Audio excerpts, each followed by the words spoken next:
Hey, it's me again. Today I really vex because yesterday started the 16 days for activism. Those are the 16 days that have been put aside by the United Nations, celebrated all around the world to advocate against or advocate for the elimination of all forms of violence against women and girls. So every year there's a theme. This year it's on ending digital violence against women and girls. So I'm supposed to be talking about digital violence against women and girls. But I want to talk about economic violence. Why do I want to talk about economic violence? Because I really vex. Now, well, technically, I mean, when you think of it, digital violence can even include economic violence because now we have Momo, we have bank apps and things like that. So, yeah, to an extent, it's part. Now, if you have a spouse, we've already said that violence against women takes many forms. Today, I want to talk about one of the forms, that is economic violence, people or financial abuse. People think it is not real, but it's a thing. Financial abuse is a thing. So, how does it look like? Financial abuse is when your partner tries to control you financially. They want to determine for you when you work, when you don't work, how much you earn, what you should do with the money that you earn. Let me give a disclaimer before I continue. Again, I'll say this. It's okay if you want to give your partner your autonomy. If you want to let them some of the powers you have, you want to give it to your partner, that's fine. You have to make this decision informed. You have to know what you are doing. You have to know what you are doing. You have to know the implications of giving them that power. And so when you give them that power, you shouldn't be shocked. But a lot of us, we do it without understanding the implications of giving them that power. Now, this podcast is not to educate you on the implications. Probably I'll do another podcast on it. But now, when you give your spouse that access or that power to make financial decisions on your behalf, you need to understand that it is ripe environment for abuse. It is fertile grounds for them to take opportunity or for them to take advantage of that opportunity you've given them, that privilege, and to take advantage of it. That is where the problem is. So when you have a partner that will tell you, because you are a mother now, because now you have children, stop working. Red flag. Red flag. There's nothing wrong if you, as a mother, you feel because of my situation, I want to stop working for a while and go back. That is your decision. But when somebody has to force you, blackmail you into making that decision, that is a red flag right there. Because they never come quietly and come and tell you that, hey, don't work. But they'll start using things. Somebody will tell me that, they will say that because the children are little, the ones who make you feel bad for having a nanny or taking the child to daycare. So they'll tell you that, how can you sit and watch your child to be cared for by somebody else? Why will you take such a little child to school? Hey, hey, listen, it's different if you cannot afford it. But if you can afford it, I mean, what is the point of working if you cannot afford it? If you cannot afford it, then stay home and take care of your own children. But if you can afford it, please do. That's one. Another one is when they will say that, don't you maybe you have an opportunity for a promotion or for a different job opportunity that will pay you more. And then they say, no, don't take it. Somebody who loves you or claims that they love you, why would they tell you don't take it? Something that will improve your life. If it improves your life, it will improve the life of your family. They'll tell you that don't take it. Red flag. Don't take it. Red flag. See, you even need to understand that abuse is control. Oh. It is control. Any opportunity to control the person. Financial abuse, it exists. So that's another one. Don't take the promotion. They'll start giving you reasons. And sometimes these reasons don't make sense to you in the first place. So, like when they are saying it to you, it sounds nice. Fine, fine. But me. But then it makes sense to you, but it is control. Because later when you sit and you think about it, it doesn't make sense again. Why will you tell somebody? Don't take the opportunity. Don't take the higher paying job. When we say financial abuse, people are not understanding. Now you are seeing it. They are telling you what you should use your money to do. You want to buy property. First, don't even say no. Some of them will even, don't even, sometimes they don't even tell you no, but they will give you reasons. Challenge when they are telling you those reasons the first time, it makes sense.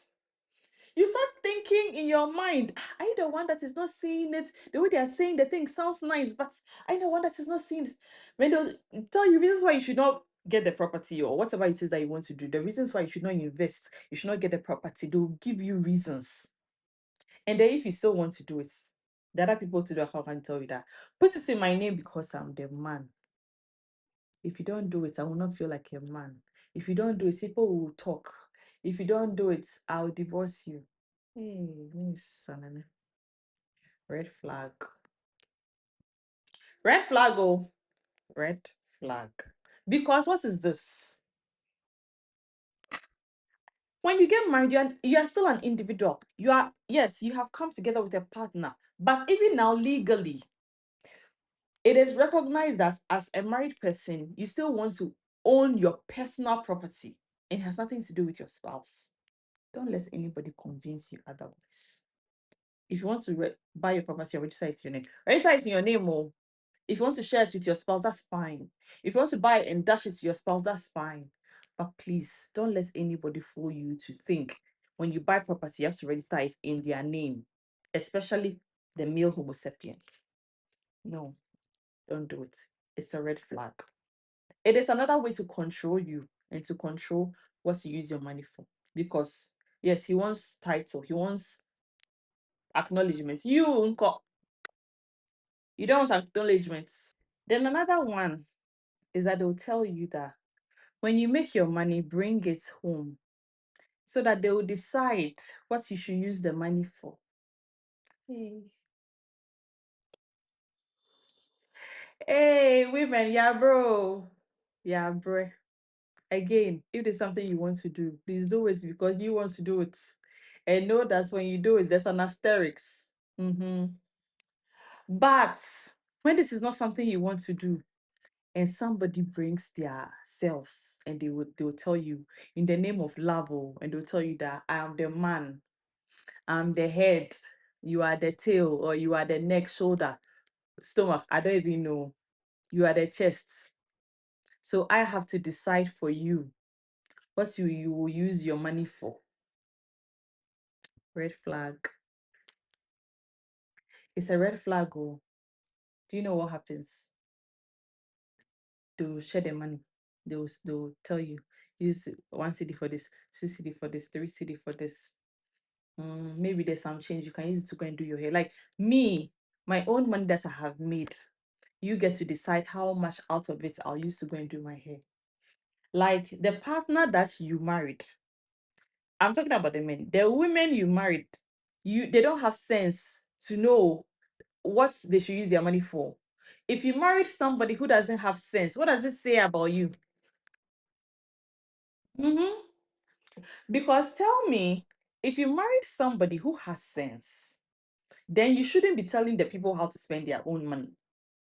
But if you married someone who doesn't have sense, knowing they don't have sense, it tells me that you want to control the person. And it tells me that you yourself, there's something wrong with you. You're a walking red flag. It's not like you're having a conversation with your wife and you're saying, hey, we need to start being more open to each other. We need to start, whatever. We need to start being open with each other, whatever it is that will work for you. But you are saying that this is the basis on which our marriage will continue. Like, if you don't do this, our marriage will end. What kind of marriage is this already? If you have to tell somebody, if you have to blackmail somebody and threaten the person that if they don't give you access to their Momo accounts and their bank accounts, you are going to end that marriage. Oh, what marriage is that one? Red flag. Hey, like, I don't know. When you say something like that to the person that you swore before God to love and hold in high esteem, the mother of your children, it's not like you are sharing your own with her. You are not, oh, but you want her to share, and this is the condition for your marriage to continue. It is the condition part that even baffles me. I mean, if you want access to your spouse's whatever, it is something you can talk about. If she says no, she says no, but you can talk about it. But the fact that you're making it a condition for that marriage to continue, hey, mini sanene, because you know she. Anyway, red flag. Another one. You are going to buy property, and then your partner says, you have to put it in my name because I'm the man. It is not his money. Oh. It is your money. It is your own money, hard work money. Money that you have. He says, put it in my name because I am the man. If not, I'll divorce you. Red flag. Financial violence, financial abuse. You can see. People are saying the examples of financial abuse, economic violence. You can see. Another one. You are doing some business or your partner knows, you've told, of course, you are married, so, or even if you're not married, you've told them, you're sharing, you've told them that, oh, I have this thing that is coming in, and they know. So when it comes in, before the money comes, they'll start calculating. Okay, so that $1,000 that is coming, we can use it to go and buy this thing. We can use it to do this for the house. You know, in the house, we need a new AC. So we can use it to repair the roof. We can use it to go and buy this land. We can use it. Red flag. Red flag.